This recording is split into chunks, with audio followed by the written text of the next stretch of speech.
Bismillahirrahmanirrahim. Assalamu alaikum students. It's a second lecture on the short story The Last Leaf. So first we will summarize the previous lecture.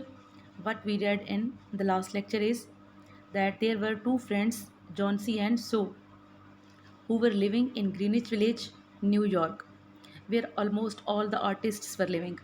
So they both belonged to different areas, but they came there for their work.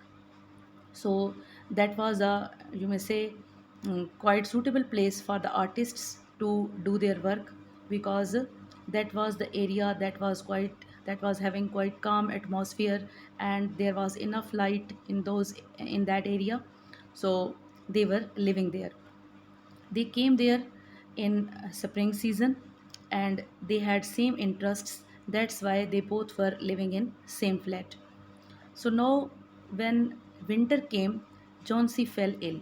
She got pneumonia, and doctor came and doctor told her friend her friend Sue, that her friend was not going to recover.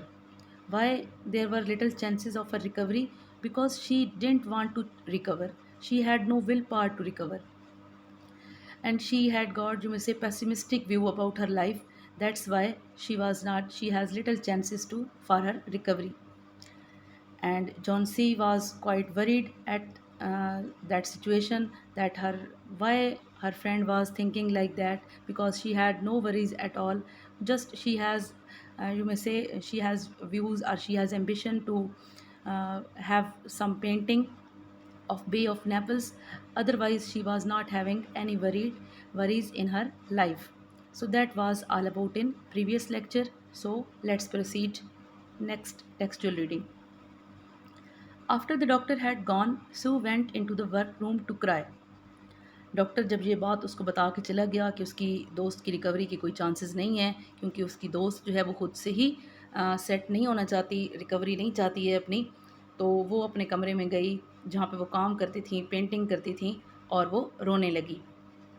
Then she walked into Johnsy's room. फिर वो Johnsy के कमरे में गई जहाँ पे वो लेटी हुई थी. She carried some of her painting materials and she was singing. और वहाँ पे अपना वो पेंटिंग मटेरियल भी साथ ले गई और गुनगुना भी रही थी. अब यहाँ पे बेटा देखें, उसके दो जो है वो अपोजिट उसके जो है इमोशंस, या उसके जो आप कह सकते हैं कि जिस तरह से उसने प्रिटेंड किया. दोस्त के सामने गई तो वो सिंगिंग करते हुए गई, यानी जैसे कोई बिल्कुल मसला ही नहीं है, कोई टेंशन की बात ही नहीं है, लेकिन अकेले में वो रोती रही. अब ये भी जो है वो किसी भी पेशेंट के सामने, उसके सामने इस तरह से जो है आप जाते हैं, तो आपका जेस्चर कैसा होना चाहिए, ये आप जो है वो सो को देख के भी इसको लर्न कर सकते हैं, सीख सकते हैं ये चीज़, क्या आपका जो है बिहेवियर कैसा होना चाहिए. अब वो अकेले में तो रोती रही, लेकिन जब जॉन्सी के पास गई तो गुनगुनाते हुए गई, और अपना नॉर्मल रूटीन के साथ पेंटिंग सामान भी ले गई. Johnsy lay their. जॉन्सी वहाँ पे लेटी हुई थी. अब जॉन्सी ले वहाँ पे लेटी हुई थी. बेटा जो ले जो वर्ब की फॉर्म है ना, इसको ज़रा आप देखिएगा. ले यहाँ पे सेकंड फॉर्म है, ठीक है. लाए ले ये सेकंड फॉर्म है. लेन इसकी थर्ड फॉर्म होती है. लाए ले लेन. और अगर ये फर्स्ट फॉर्म होगी ले, तो ये जो है वो ह्यूमन बींग्स के साथ आप इसको कभी भी यूज़ नहीं करेंगे. इसकी सेकंड फॉर्म होती है लेड लेड, और उसका मतलब होता है अंडे देना, ठीक है. और अगर लाए फर्स्ट फॉर्म है, तो उसकी सेकंड फॉर्म अगर वो रेगुलर वर्ब है, तो लाइड लाइड, तो वो झूठ बोलना होता है, ठीक है. यहाँ पे ये सेकंड फॉर्म है किसकी, लाए की, LIE. लाए ले लेन, ये फॉर्म्स होती हैं कि ये जब कोई भी ह्यूमन बीइंग के लिए आप यूज़ करते हैं, या किसी भी चीज़ के लिए जो बिल्कुल पोर्ट्रेट फॉर्म में ऐसे पड़ी होती है. तो जैसे ये लेटी हुई थी जॉन्सी, तो ये इसके लिए जो सेकंड फॉर्म है, ठीक है. जॉन्सी वहाँ लेटी हुई थी. Very thin and very quiet, बहुत कमज़ोर सी और बहुत खामोश सी. Her face was turn toward the window, उसका रुख जो था वो खिड़की की तरफ था. Sue stopped singing thinking that Johnsy was sleep. Sue ने जो है वो सिंगिंग स्टॉप कर दी, गुनगुनाना रोक दिया. उसे लगा कि जॉन्सी शायद सो गई थी. Sue began to work. Sue ने काम शुरू कर दिया अपना. As she work she heard a low sound again and again. जब वो काम कर रही थी तो उसे बार बार कोई हल्की सी आवाज़ सुनाई दी. She went quickly to the bed side. वो जल्दी से बिस्तर के करीब गई, यानी जहाँ पे उसकी फ्रेंड पड़ी हुई थी। जॉन्सीज आइज़ वर ओपन वाइड। जॉन्सी की आंखें पूरी की पूरी खुली थीं, बिल्कुल ओपन थीं। She was looking out of the window. She was looking out of the window and counting back. वो खिड़की से बाहर देख रही थी और बैकवर्ड काउंटिंग किए जा रही थी। 12, she said, and a little later 11। और थोड़ी देर के बाद उसने कहा 11, and then 10 and 9 and then 8 and 7, almost together. और फिर उसकी काउंटिंग जो थी वो बिल्कुल क्विकली स्टार्ट हो गई। उसने पहले तो थोड़ा गैप के साथ कहा 12, 11, 10, और फिर बोली 9, 8, 7, और वो आहिस्ता आहिस्ता इस तरह से खुद से काउंटिंग किए जा रही थी और ये बैकवर्ड काउंटिंग कर रही थी। Sue looked out the window. Sue ने खिड़की से बाहर देखा। What was there to count? वहाँ पे काउंटिंग के लिए क्या चीज़ थी, यानी वो किस चीज़ को गिन रही थी? There was only the side wall of the next house. वहाँ पे सिर्फ सामने वाले घर की एक दीवार थी। A short distance away, so that was at a short space, short gap, थोड़े से फासले पे थी वो एक दीवार। The wall had no window, और दीवार में कोई खिड़की भी नहीं थी कि वो किसी की तरफ देख रही होती वहाँ पे, यानी मीन सामने कोई होता। An old old tree grew against the wall. एक बहुत ही बूढ़ा सा दरख्त दीवार के साथ उगा हुआ था। The cold breath of winter had already touched it. अब ये देखिए, the cold breath of winter, पहले कोल्ड ब्रेथ ऑफ विंटर ने किसको टच किया था? जॉन्सी को। और अब जो है वो cold breath of winter had already touched it, उस दरख्त को भी जो है वो छू चुका था, वो मौसम सरमा जो था। Almost all it's leaves had fallen from its dark branches. और तकरीबन उसकी जो तारीक ब्रांचेस थीं, शाखें थीं, स्याह शाखें थीं, वहाँ से तकरीबन तमाम पत्ते जो थे वो गिर चुके थे। अब ये दोनों चीज़ें इंपॉर्टेंट हैं कि सर्दी की वजह से दरख्त के साथ क्या हुआ था कि उसके तकरीबन तमाम पत्ते गिर चुके थे। और ये अब जो है वो सू नोट कर रही है कि सामने है क्या चीज़ जिसको ये देखे जा रही है। What it is dear? Ask Sue. मेरी प्यारी, ये क्या चीज़ है, क्या बात है? सू ने उससे पूछा। 6, सेड जॉन्सी। जॉन्सी ने कहा 6, इन अ वॉइस स्टिल लोअर। अब उसकी आवाज़ जो थी वो और धीमी थी और कम हो गई थी। They are falling faster now. अब वो आहिस्ता आहिस्ता गिर रहे थे। 3 days ago there were almost 100। अब वो जो बता रही है उसको, कहती है कि अब तो ये आहिस्ता गिर रहे हैं, 3 दिन पहले तो ये तकरीबन 100 थे। It hurt my head to count them. इनको काउंट करने से मेरे सर में दर्द होता था। बट नाउ इट्स ईजी, लेकिन अब इनको गिनना आसान हो गया है। There goes another one. एक और गिर जाता है। वो देखो, वो कहती है एक और गिर गया। There are only 5 now. अब सिर्फ 5 बच गए हैं। 5 what dear? Tell tell your so. कहते हैं अपनी सो को बताओ, क्या 5, क्या चीज़ है 5? Leaves on the tree. अब ये उसकी आप देखें ना, वो बिल्कुल ऐसे बोलती है जैसे, क्योंकि फ्रस्ट्रेटेड माइंड के साथ है ना। कहती है पत्ते दरख्त पर। When the last one falls, जब आखिरी पत्ता गिरेगा, आई मस्ट गो टू, मैं भी मर जाऊंगी, मुझे भी जाना होगा। यानी जैसे आखिरी पत्ता गिरेगा तो फिर मुझे भी जाना होगा। I have known that for 3 days। मैंने 3 दिन से ये जाना है कि पत्ते गिरते जा रहे हैं और मैं भी वीक होती जा रही हूँ। जैसे ही आखिरी पत्ता गिरेगा मैं भी ख़त्म हो जाऊंगी। Didn't the doctor tell you? Doctor ने आपको बताया नहीं कि मेरे पास टाइम कम है, मैं मरने वाली हूँ? Oh, I never heard of such a thing, said Sue. सो उसे कहती है मैंने तो ऐसी कोई बात कभी नहीं सुनी, ये तुम्हारी खाम ख्याली है। अब देखें बेटा, क्योंकि वो इलनेस में है ना, तो जहाँ पे पेशेंट का जो होता है ना, मेंटली भी पेशेंट, तो फिज़िकली तो चलें वो वीक हो रहा होता है, लेकिन उसकी मेंटल कंडीशन जो होती है वो भी उस वक्त जो होती है वो वीक हो चुकी होती है। तो ये जो है वो इस वजह से जॉन सी जो है इस तरह से सोच रही है। अब सू से क्या, कैसे ट्रीट करती है, सू से क्या कहती है? वो कहती है मैंने तो ऐसा बिल्कुल नहीं सुना कि तुम कमज़ोर हो रही हो या तुम मरने वाली हो या कोई पत्तों के गिरने से इंसान पे इफेक्ट होता है। It doesn't have any sense in it. इसमें कोई अक्लमंदी की बात नहीं है। What does an old tree have to do with you? इस बूढ़े दरख्त का तुम्हारे से क्या लेना देना, और विद यूर गेटिंग वेल, या फिर तुम्हारी रिकवरी से इसको क्या लेना है। And you use to love that tree so much, देखो तुम तो इस बूढ़े दरख्त से इतना प्यार करती थी, तुम्हें तो ये इतना पसंद था। अब ये बेटा ये भी देखिएगा, यूज़ टू, जब आप कोई काम जो है ना मुस्तकिल करते हैं, आपकी हैबिट होती है आप, तो उसके लिए आप यूज़ टू यूज़ करते हैं, ठीक है। वो कहती तुम तो इस दरख्त को पसंद किया करती थी। डोंट बी ए लिटल फूल, बेवकूफ़ ना बनो। The doctor told me your chances for getting well, doctor ने मुझे बताया है कि आपके पास रिकवरी के चांसेस हैं। He told me this morning, उसने मुझे आज सुबह ही बताया। He said you had very good chances, उसने बताया कि आपके पास तो बहुत अच्छे चांस हैं, आपके तो रिकवरी के इम्कानात बहुत अच्छे हैं। Try to eat little now, चलो थोड़ा सा कुछ खा लो, अब खाने की कोशिश करो। And then I will go back to work, और फिर मैं अपना काम करूँगी।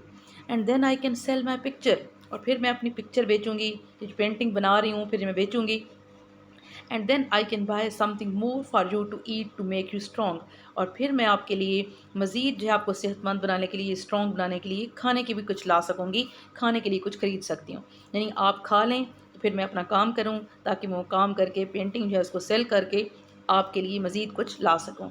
अब ये देखें बेटा, उसकी फ्रेंडशिप, उसकी केयर जो सू जो है वो जॉन्सी की कर रही है, उसको ना सिर्फ इमोशनली जो है हील कर रही है, बल्कि उसकी फ़िज़िकल रिकवरी के लिए भी जो है वो एफ़र्ट्स कर रही है कि वो फिर परचेज़ भी करेगी उसके लिए कुछ खाने को, और जो है फिर उसको ला के खिलाएगी भी सही। तो ये उसकी जो है वो ट्रू फ्रेंडशिप को भी यहाँ पे शो किया गया है। और फ्रेंडशिप में जो है वो ना सिर्फ उसकी इमोशनल केयर कर रही है, बल्कि उसकी फ़िज़िकल केयर के लिए भी कोशिश कर रही है, यानी दोनों तरह से उसको हील करने की कोशिश कर रही है। You don't have to buy anything for me, और उसका माइंडसेट आप देखें, अब जो वो इतनी पेसिमिस्टिक हो चुकी है, जॉन्सी जो है बीमारी की कंडीशन में, वो कहती है तुम्हें मेरे लिए कुछ भी खरीदने की ज़रूरत नहीं है, आपको कुछ भी नहीं खरीदना मेरे लिए, सेड जॉन्सी, जॉन्सी ने कहा। She still looked out the window, वो अभी भी खिड़की से बाहर ही देख रही थी। उसने खिड़की से बाहर देखा और बोली कि भाई मुझे कुछ नहीं चाहिए, मेरे लिए कुछ नहीं खरीदना आपको। देयर गोज़ अनदर, और बोलती क्या है, एक और जो है वो पत्ता गिर गया। Then there goes another, no I don't want to anything to eat, नहीं मुझे अब कुछ भी नहीं खाना, मैं कुछ भी नहीं खाना चाहती।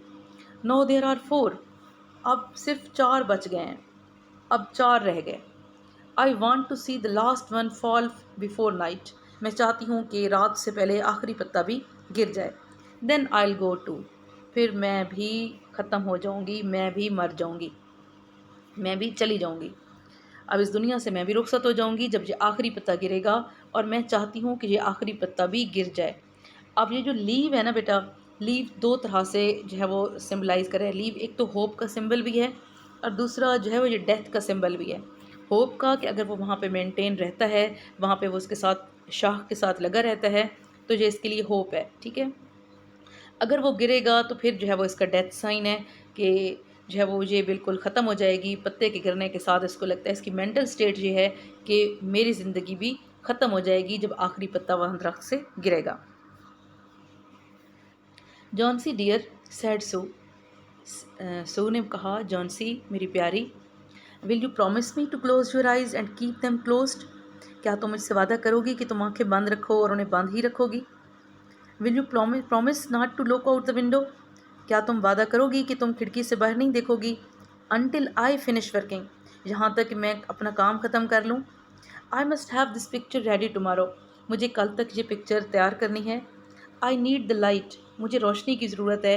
I can't cover the window, और मैं खिड़की पर जो है वो पर्दा भी नहीं डाल सकती, मैं उसको कवर भी नहीं कर सकती। Couldn't you work in the other room, asked Johnsy coldly, अब उसने बड़ी सर्द मिजाजी से कहा, क्योंकि वो बिल्कुल फ्रस्ट्रेट हो चुकी है। तो वो कहती है तुम दूसरे रूम में जाके काम नहीं कर सकती हो। I rather be here by you, said Sue, और उसकी इस बात के बावजूद भी सू ने बोला कि मैं तुम्हारे पास जो है वो यहाँ पे रहना पसंद करूँगी, यहीं पे बैठना पसंद करूँगी। And I don't want you to look at those leaves, और मैं ये भी नहीं चाहती कि तुम उन पत्तों को देखो। Tell me as soon as you have finished, कहते हैं मुझे जैसे ही काम अपना ख़त्म करना तो मुझे बताना, सेड जॉन्सी, जॉन्सी ने कहा। यानी चलो उसने ये बात मान ली कि मैं खिड़की से बाहर नहीं देखूंगी, तुम जल्दी से काम ख़त्म करो। She closed her eyes and ले वाइट एंड स्टिल। उसने अपनी आंखें बंद की और बिल्कुल साकिन और सफ़ेद पड़ी रही, क्योंकि वो बिल्कुल कलरलेस हो चुकी थी। और ऐसे ना उसकी जैसे कहते हैं लाइफलेस एक्सप्रेशन थे उसके चेहरे पर भी। Because I want to see the last leaf fall, और क्योंकि मैं आखिरी पत्ते को गिरता हुआ देखना चाहती हूँ। I have done enough waiting, मैंने बहुत इंतज़ार कर लिया। I have done enough thinking, मैंने बहुत सोच लिया है। I want to go sailing down down like one of those leaves. बेटा सेलिंग जो होता है ना, वैसे तुझे पानी पे तैरना होता है, फ्लोट होता है, ठीक है, लेकिन इसका मीनिंग ग्लाइडिंग भी होता है और फ्लाइंग भी होता है। कहते हैं मैं इस पत्तों की तरह से जो है उड़ना चाहती हूँ, नीचे की तरफ जाना चाहती हूँ, उड़ते हुए नीचे गिरना चाहती हूँ, नीचे जाना चाहती हूँ। और कैसे पत्ते जब जैसे नीचे जा रहे हैं, गिर रहे हैं, लाइफलेस हो रहे हैं, मैं भी ऐसे ही जो है वो बिल्कुल मरना चाहती हूँ इन पत्तों की तरह से। I have done enough thinking, मैंने बहुत सोच लिया है। I want to go sailing down down like one of those leaves, मैं इन पत्तों की तरह से मरना चाहती हूँ, अब जाना चाहती हूँ। Try to sleep said Sue ने उसे कहा सोने की कोशिश करो। I must call Behrman to come up here, मैं चाहती हूँ कि ब्रह्मन जहाँ आ जाए, मैं ब्रह्मन को बुलाती हूँ। I want to paint a man in this picture, मुझे इस पिक्चर में, इस पेंटिंग में एक आदमी को पेंट करना है। And I will make him look like Behrman, और मैं उसे ब्रह्मन की तरह से दिखाना चाहती हूँ। मैं चाहती हूँ कि मेरी पेंटिंग में वो शख्स ब्रह्मन जैसा लगे। I want be gone a minute, तो मैं बस 1 मिनट में वापस आती हूँ, 1 मिनट भी नहीं लगाऊंगी। Don't try to move until till I come back, आपने हिलना भी नहीं है, ठीक है, हिलने की भी कोशिश नहीं करनी जब तक कि मैं वापस ना आऊँ। मेरे वापस आने तक बिल्कुल हिलने की कोशिश भी मत करना। Old Brahman was a painter, अब ये उसका करेक्टर बता रहे हैं, जो तीसरा करेक्टर आपको बताया था ओल्ड ब्रह्मन का करेक्टर है स्टोरी में, और इम्पॉर्टेंट करेक्टर है बेटा। Who lived on the first floor of their house, जो कि उनकी बिल्डिंग में फर्स्ट फ्लोर पे रहता था। ही वॉज पास्ट 60, वो 60 साल से ज़्यादा का था। He had no success as a painter, और उसको as a painter, as a मुसविर जो है वो उसकी कोई सक्सेस उसको नहीं मिली थी, यानी पेंटर के तौर पे वो सक्सेसफुल नहीं था। अब हैड बेटा ये एक हेल्पिंग वर्ब है, और ये जो है ये मेन वर्ब है।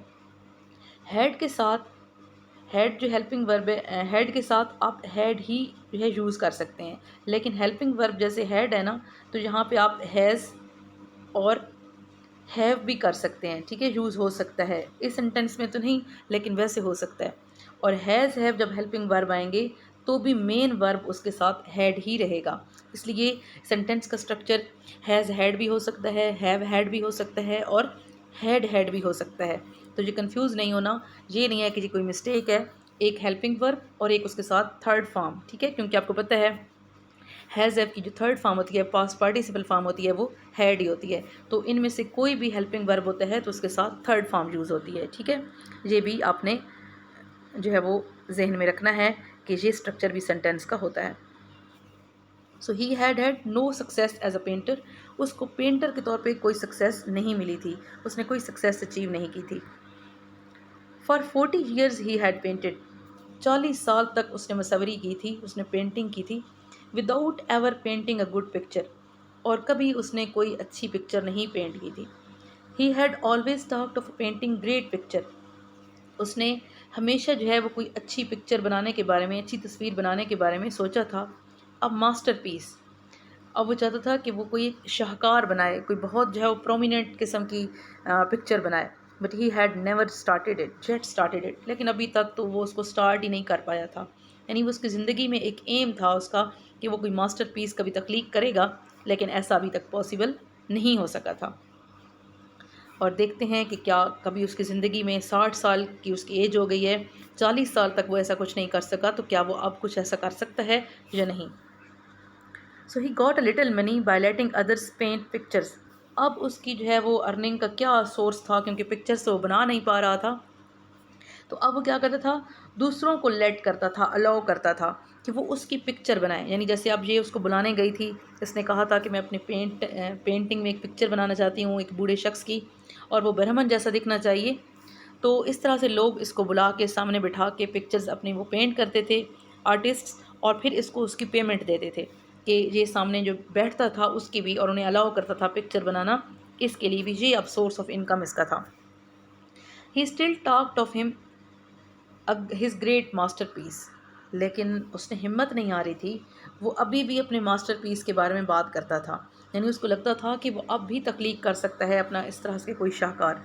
And he believe that it was his special duty to do everything possible to help Sue and Johnsy. और फिर उसका एक और बिलीव भी था, एक और बात पे भी उसका यकीन था या मानना था, जब वो सोचता यही था कि सू और जॉनसी की हर मुमकिन तरीके से मदद करना भी उसकी ज़िम्मेदारी है। यानी ये जो दो जो है वो लड़कियां रहती थी यहाँ पे बिल्डिंग में, वो उनके साथ जो है उनका नेबर था, तो वो उसका ये भी मानना था कि इन दोनों की हेल्प करना भी उसकी ज़िम्मेदारी है। अब ये उसकी जो है वो आप मेंटल अप्रोच देखें कि वो कितना अच्छा था। अगरचे वो जो है वो अपेरेंटली कुछ अच्छा काम नहीं कर पाया था, अपने जो जो उसका प्रोफेशनल वर्क था उसमें अच्छा नहीं था, लेकिन पर्सनल लाइफ में वो कैसा था ये भी आप उसका कैरेक्टर में देख सकते हैं।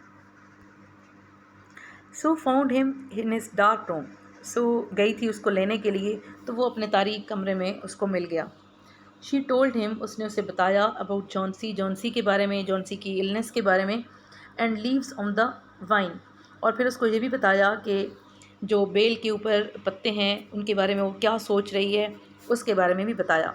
She said that she was afraid that Johnsy would indeed sail down down like the leaf. और फिर उसने जाके बताया बरहमन को कि जॉनसी को ये खौफ था कि वो भी उन पत्तों की तरह से जो है वो ख़त्म हो जाएगी। Her hold on the world was growing weaker, उसकी जो गिरफ्त थी, her grasp on the world was growing weaker, दुनिया पे उसकी गिरफ्त कमज़ोर होती जा रही थी। यानी उसको लग रहा था कि वो दुनिया को छोड़ के जाने वाली है। जॉनसी की मेंटल स्टेट बता रही है बरहमन को वो। Old Behrman shouted his anger over such an idea. Old Behrman इस तरह के ख्यालात पर गुस्से से चिल्लाया। वट, ही क्राइड, क्या, वो चिल्लाया। आर देयर सच फूल्स, क्या ऐसे बेवकूफ़ भी हैं। Do people die because leave drops off a tree, क्या लोग इस वजह से मरते हैं कि पत्ते जो है वो दरख्तों से गिरते हैं, यानी पत्तों के दरख्तों से गिरने की वजह से लोग मर जाते हैं। I haven't heard of such a thing, कहते मैंने कभी ऐसी बात नहीं सुनी। No, I will not come up and sit while you make a picture of me, नहीं मैं नहीं आऊँगा कि तुम्हारे सामने बैठूँ और तुम मेरी पिक्चर बनाओ। Why do you allow her to think such a thing, तुमने उसे ऐसा सोचने भी कैसे दिया, जॉनसी को। दैट पुअर लिटिल जॉनसी, वो बेचारी छोटी सी जॉनसी, उसको तुमने ऐसा सोचने कैसे दिया कि ऐसा भी पॉसिबल है।